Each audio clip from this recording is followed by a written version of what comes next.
Энэ геостр эрдэнэт гэдэг чинь бол зөвхөн эдийн засгийн асуудал биш.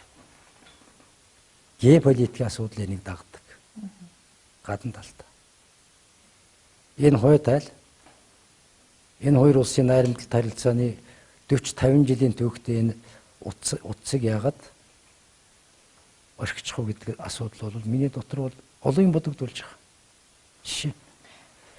Миний ойлгосноор нөгөө тал дээр ашиггүй болоод өгчлээ гэдэг чинь бол за генэн хүүхдэд ярьдаг яриа. Том гөрнүүдэд геополитикийн сонирхол байхад эдгээр хязгаарч мөнгө гардаггүй за. Зүгээр л мөнгө хэрэггүй болдог. Би бол энэндээс нарч байгаа. Бизнесийн ашиг байхгүй одоо Монгол хамаагүй. Бизнес ашиггүй байх нь хамаагүй тийм үү? Геополитикийн зорилго хэрэгжиж байхад тэр бизнесийн ашиг бол ёстой 30, 40, 100 дугаар зэрэг асуудал болдог. Жишээ нь хойд Украинтай харилцаа муудад ирэхлээр 1 тонн 1 кг $1 байгаа элсэн заахрыг Украинд Кубас $6 авдаг. 6 дахин үнээр авдаг. 2003 онд намайг суучид амарч яхад Украины телевизээр тэнд гардаг байсан. Энийг ярьж байсан. Мундаг байгаа үз. Тэгэхээр наа чин бол тэр ашиггүй гээд гарсан гэдэг чинь бол зүгээр л маньусыг л нэг хуурах гэдэг юм л да. Ийм тайлбар гараад байгаа гişүнэ. Одоо Эрдэнэ төгөлдрийг 30-40 жил одоо сайлын үнэ болгож ашигласан учраас энэ одоо өгүүлбэрийн уурхайн нөөц нь одоо дуусах тийшээ хандж байгаа учраас Оросуудад цаашдаа ашиггүй гэсэн ийм ойлголт гарсан учраас ингэж худалдсан гэж яриад байгаа юм. Дахиад 40 жилийн асуудал байгаа да.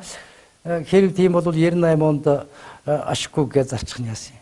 98 оноос хойш 16 он хүртэл 18 жил нөөц байгаад ажиллаад болж байгаа юм шүү дээ. Наадах чинь дахиад худлаа байгаа үү?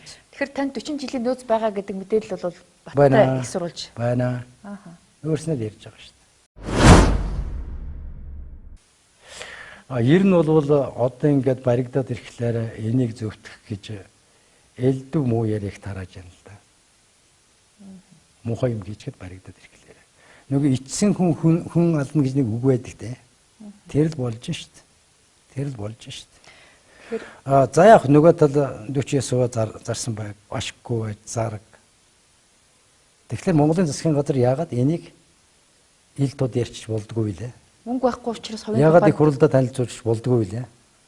Яагаад Оросын талын засгийн газрын санал тавиагүй байхад Орос техийн гүйцэтгэх захирлаад ганц хүн санал өрүүлж яхад тэрэнд нь цагаан төг босч барь зогсчод байг.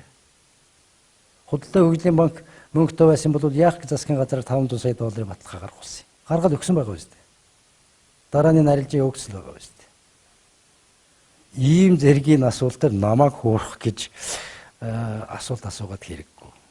Би наад юмны чинь нарийн учир мөчрийг нэг хадарлаад байдаг болчихсон юм.